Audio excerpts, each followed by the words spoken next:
everyone, welcome to Literary Lovers channel. Today we are going to discuss about a play of Dryden, that is All for Love. Dryden's specialty of the play is Dryden he himself write a preface to the play. In that he praises Osborne for his loyalty to the crown during the English Civil War. Okay, the story of Antony and Cleopatra has been often told. Most famously, we know that William Shakespeare's work, but Dryden has made some changes. For instance, he has invented new characters and scripted a fictional meeting between Cleopatra and Activa. Activa is a wife, Antony's Roman wife. So he explains that Antony and Cleopatra are appealing protagonists because they are neither wholly good nor evil. So before going to the play, I'll give some of the introductions for the characters. Antony is a Roman general and political leader. He described as the emperor of the half of the world. He rules Rome with the two other politicians, including Octavius. Octavius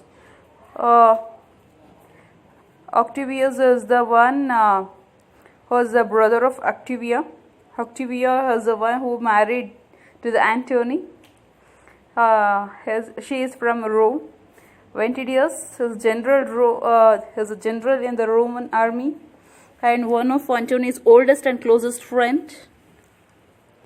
Dolabella, like Ventidius, Dolabella is another Antony's close friend. Alexas is Cleopatra's servant and one of her close advisor. Octavius is a character who never appears in the stage. And Octavia is a brother of Octavia. Octavia has another wife who this Antony abundance her and their young children for his lover Cleopatra. So next is Charmian, was one of the Cleopatra's maid. Seraphion, the temple priest. These are the major character of the play.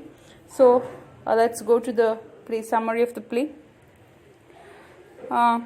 Two priests of the temple of Isis, that is Seraphion and Mieris, observe that there have been several frightening omens in Egypt recently. For instance, the water of the Nile overflowed and left behind monstrous sea creatures. They expresses their fears for the future of their kingdom. Since Antony and Cleopatra have recently and disastrously lost the battle of Actium to Antony's rival for power in Rome, Octavius, Antony has now locked himself away, hoping to cure himself of his love for Cleopatra. And his old general Ventidius arrives to try to bring some hope. He tells to the Antony that an army in Lower Syria that is loyal to Antony's cause. However, the army will only fight for Antony if he comes to them. They do not want to fight for Cleopatra in Egypt. In order to claim his army, then Antony will have to leave her. Cleopatra is in despair. After learning this, she hears Antony's plan. She sends Alexis, who gives Antony a ruby bracelet in the shape of bleeding hearts. Alexis petitions Antony to go to see Cleopatra one last time so that she can fasten the bracelet on his wrist so that they can engage, it means. Okay. Then although Ventidius warns against this, not to go, but when Cleopatra appears for her audience with Antony, she swoons and protests pathetically that she only wants to die. At this, Antony proclaims that will never abandon the woman who loves him, even if it cost him his life. That's what happened at the end of the play. Several other visitors come to the Egyptian court. Antony's old friend Dolabella, who is in love with Cleopatra, and Antonia's wife Octavia, who brought her two daughters, that is Agrippina and Antonia. Daughters, okay. Octavia tells Octavia tells Antony that she is still loyal to him as a wife despite his abandonment of her. Ventidius and Dolabella urge Antony to abandon Cleopatra and take back Octavia's aunt. Octavia tells her daughters to go to their father. At their embrace, Antony is so moved that he tells Octavia he will leave Cleopatra. Cleopatra again despairs at this news. She encounters Octavia in the palace and two women exchange the insults. Octavia accuses Cleopatra of stealing Antony's wife and children's power and political standing. Cleopatra says that she has suffered more because Octavia has the name of the wife to protect her, whereas Cleopatra has lost her crown and reputation for Antony. Meanwhile, Antony asks Dolabella to break the news of his departure to Cleopatra. When Dolabella arrives, Alexis urges Cleopatra to use Dolabella's feelings for her to make Antony jealous. Cleopatra begins flirting with Dolabella. Ultimately, Cleopatra is unable to go through with it and confesses that she still loves Antony. Dolabella admires her loyalty and constancy, but it's too late. Ventidius and Activa observe Dolabella's kissing Cleopatra's hand and plan to tell Antony, hoping that this will drive a wedge between the lovers for good. So Ventidius and Activa bring the news of Cleopatra's infidelity to Antony.